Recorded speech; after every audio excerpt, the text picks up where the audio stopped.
ትንቢተ ዳንኤል ምዕራፍ 1 የይሁዳ ንጉሥ ኢዮአቄም በነገሠ በሦስተኛው ዓመት የባቢሎን ንጉሥ ናቡከደነፆር ወደ ኢየሩሳሌም መጥቶ ከበባት።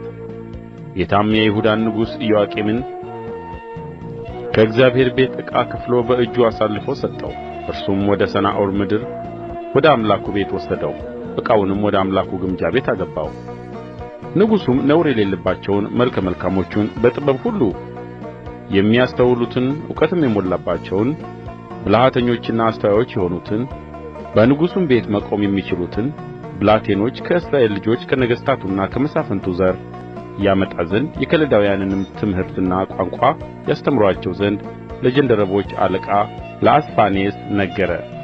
ንጉሡም 3 ዓመት ያሳድጓቸው ዘንድ ከዚያም በኋላ በንጉሡ ፊት ይቆሙ ዘንድ ከንጉሡ መብል ከሚጠጣውም ጠጅ በየዕለቱ ድርጎአቸውን አዘዘላቸው። በእነዚህም መካከል ከይሁዳ ልጆች ዳንኤልና አናንያ ሚሳኤልና አዛርያ ነበሩ። የጃንደረቦቹም አለቃ ስም አወጡላቸው። ዳንኤልን ብልጣሶር፣ አናንያንም ሲድራቅ፣ ሚሳኤልንም ሚሳቅ፣ አዛርያንም አብደናጎም ብሎ ጠራቸው። ዳንኤልም በንጉሡ መብልና በሚጠጣው ጠጅ እንዳይረክስ በልቡ አሰበ። እንዳይረክስም የጃንደረቦቹን አለቃ ለመነ። እግዚአብሔርም በጃንደረቦቹ አለቃ ፊት ለዳንኤል ሞገስንና ምሕረትን ሰጠው።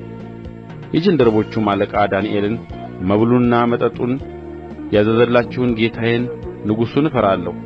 በዕድሜ እንደ እናንተ ካሉ ብላቴኖች ይልቅ ፊታችሁ ከስቶ ያየ እንደሆነ ከንጉሡ ዘንድ በራሴ ታስፈርዱብኛላችሁ አለው።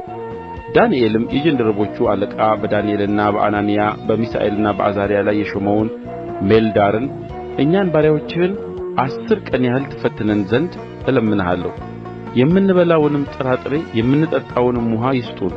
ከዚያም በኋላ የእኛን ፊትና ከንጉሡ መብል የሚበሉትን የብላቴኖቹን ፊት ተመልከት።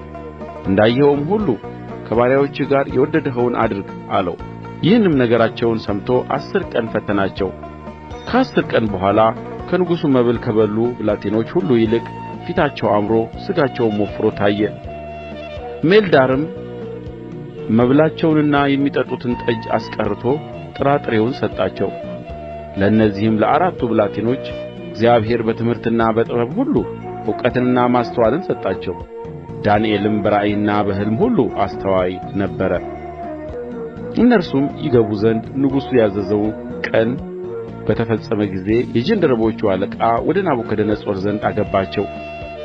ንጉሡም በተናገራቸው ጊዜ ከብላቴኖቹ ሁሉ እንደ ዳንኤልና እንደ አናንያ እንደ ሚሳኤልና እንደ አዛርያ ያለ አልተገኘም። በንጉሡም ፊት ቆሙ።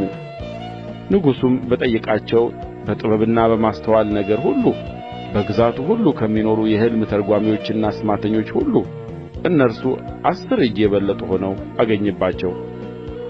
ዳንኤልም እስከ ንጉሡ እስከ ቂሮስ መጀመሪያ ዓመት ተቀመጠ።